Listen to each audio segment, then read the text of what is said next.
சங்கைக்கும் பெருமதிப்பிற்கும் உரிய அடியார்களே, ஈருலக ரட்சகர் எம்பெருமானார் முஹம்மது ரசூலுல்லாஹ் ஸல்லல்லாஹு அலைஹி வஸல்லம் அவருடைய அருமை மருமகனார் அலி கர்ரமல்லாஹு வஜ்ஹா அவர்களுடைய காலத்தில் நடந்த ஒரு நிகழ்ச்சியை பற்றி நாம் இன்றைக்கு பார்க்கிறோம். இந்த செய்தி நிறைய உலமாக்கள் தன்னுடைய நாவால் பலமுறை இந்த செய்தியை உங்களுக்கு சொல்லியிருக்கிறார்கள். ஒரு தடவை அலிநாயகம் அவர்கள்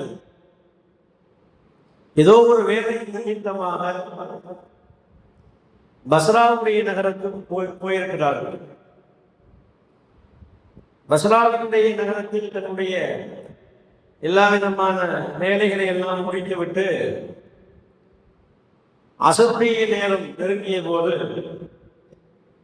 அசரு தொழுது கொள்ளலாம் என்று சொல்லி பள்ளிவாசலினுடைய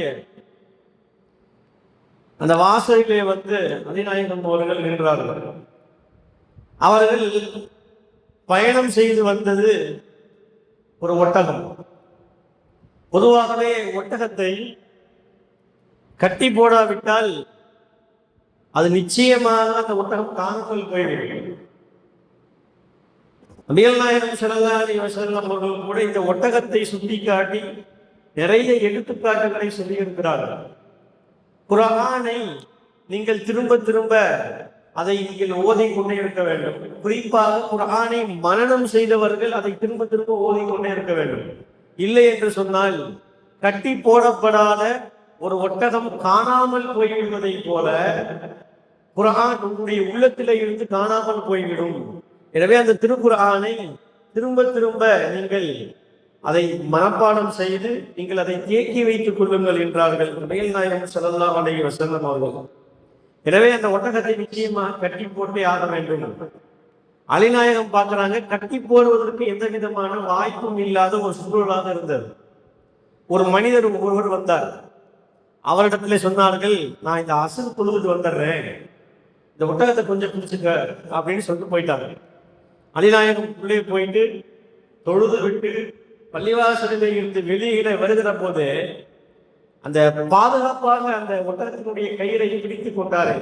அவருக்கு ஏதாவது அன்பளிப்பு தரலாம்னு சொல்லி ஜேப்புட கையை விட்டு ஒரு 10 திரகம், ஒரு 10 வெள்ளிக்காசு அவனுக்கு தரலாம் என்று அலிநாயகம் அவர்கள் நினைத்து கொண்டே தன் ஜேப்பில் கையை விட்டுக் கொண்டு 10 திரகத்தையும் கையில எடுத்து வைத்தும் கொண்டார்கள்.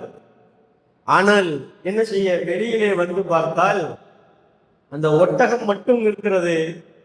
அதை பிடித்து கொண்டிருந்த அந்த மனிதர் காணாமல் போய்விட்டார். போனவர் ஒன்று சும்மா போகல, அந்த ஒட்டகத்தினுடைய கடிவாளம் இருக்கிறதா இல்லையா, கடிவாளத்தை திருவிட்டு போய்விட்டார். அந்த ஒட்டகத்தின் தோல் முதுகின் மீது போடப்பட்டிருக்கக்கூடிய அந்த சேனை அதையும் திருடி கொண்டு போய்விட்டார். பார்த்தவர்கள் மிகுந்த மன வருத்தத்தோடு அந்த இடத்தை விட்டு கடந்து சென்றார்கள். அப்படியே கொஞ்ச தூரம் போன போது இந்த ஒட்டகத்திற்கென்றே அந்த சாதனங்களை விற்கக்கூடிய ஒரு கடை, அந்த கடையில் போய் புதிதாக ஒரு கடிவாளம், புதிதாக ஒரு சேனையை வாங்கி கொண்டு அலிநாயகம் அவர்கள் அப்படியே தன்னுடைய பயணத்தை தொடரலாம் என்று நினைத்த போது கடந்து சென்ற எல்லா மக்களும் அலிநாயகத்தை அடையாளம் கண்டுகொண்டு அவரிடத்திலே வந்து முசாபஹா செய்து நிறைய உபதேசங்களை எல்லாம் கேட்டுவிட்டு போனார்கள். அப்போதுதான் அலிநாயகம் அவர்கள் மக்களுக்கு மத்தியில் எழுந்து நின்று உபதேசம் செய்தார்கள்.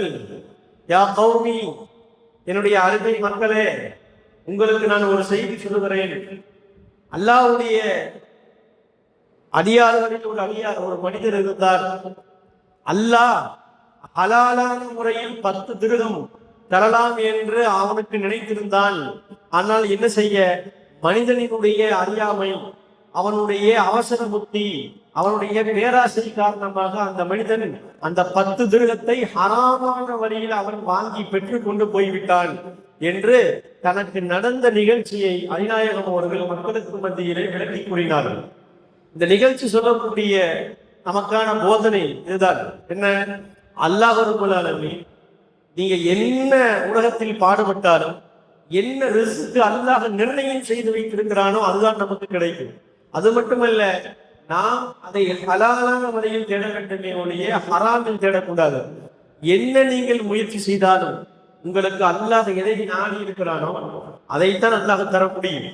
சுருக்கமாக சொல்வதென்றால், இறைவன் உங்களுக்கு வலது கையை தர வேண்டும் என்று நாடுகிறான். ஆனால் மனிதனோ தன் அறியாமையின் காரணமாக, தன்னுடைய பேராசையின் காரணமாக இடது கையில் அதை வாங்கி கொள்கிறான். அல்லாஹ் சட்டப்பூர்வமாக ஒரு விஷயத்தை நமக்கு தருகிறான். ஆனால் மனிதன் சட்டவிரோதமாக அந்த பொருளை வாங்கி கொள்கிறான். அல்லாஹ் ஹலாலான முறையில் மனிதனுக்கு தர வேண்டும் என்று நாடுகிறான். ஆனால் மனிதன் அதை ஹராமான வழியில் அதை பெற்றுக் கொள்கிறான் என்று அதிநாயகம் அவர்கள் மக்களுக்கு மத்தியிலே அந்த தனக்கு நடந்த நிகழ்ச்சியை விளக்கி கூறினார்கள் என்று நாம் பார்க்கிறோம். எனவே வாழக்கூடிய காலங்களில் என்னதான் நமக்கு கஷ்டங்கள் துன்பங்கள் வந்தாலும் ஹராமிற்கு போய்விடக்கூடாது. ஹலாலை மட்டும் தேடுவோம், ஹலாலான ரிஸ்கை மாத்திரம் உண்போம். எல்லாம் ரப்புல் ஆலமீன் வாழக்கூடிய காலங்களில் நமக்கு அவன் அனுமதிக்கப்பட்டிருக்கக்கூடிய ஹலாலில் மாத்திரம் ரிஸ்கை பெற்றுக்கொள்ளக்கூடிய